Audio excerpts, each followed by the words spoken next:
Good morning, folks. This is Conrad Vargas, the old desert naturalist. Today's a little bit different. We're not quite in the Coachella Valley. We're pretty close. We're over toward Desert Center, California. And today's show is going to be on these magnificent trees, the desert ironwood. This is typical what they look like. But ironwood is a very unusual species of tree. When they die, the roots and the lower trunk will turn rock hard, like ironwood.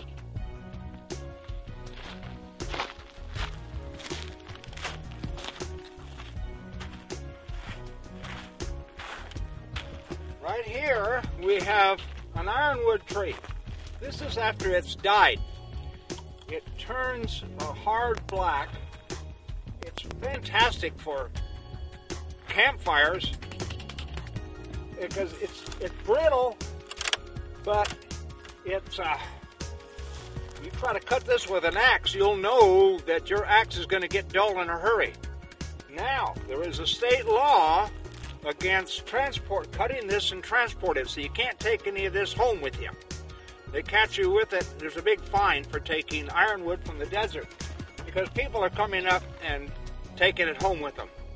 But this is what they look like after the tree itself dies. They call it ironwood for a reason, because it is tough stuff. You hook a vehicle onto it and it'll tear the rear axle out of your car before you pull it out of the ground. I'm standing next to a little bit larger ironwood tree than we showed before. This is about the proper size that they get. But they don't get as much water as they would like to have here in the desert.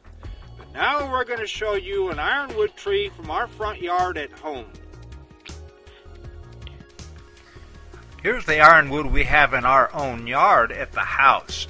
It's about 35 feet tall. It's about 49 years old. Here's another view of it.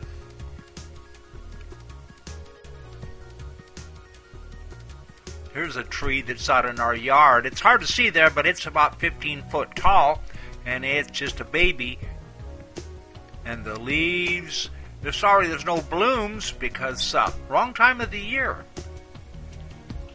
Of course, we're showing you the big old stump here, but the tree itself, when they bloom in the springtime, are the most beautiful purple flowers you've ever seen. Absolutely gorgeous. Just like my wife. So much for being nice, my wife just corrected me. They're lavender and white, not purple.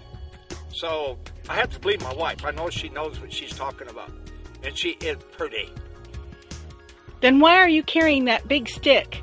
To beat you off in case you tried to attack me. Oh my God. Where's my stick? Where's my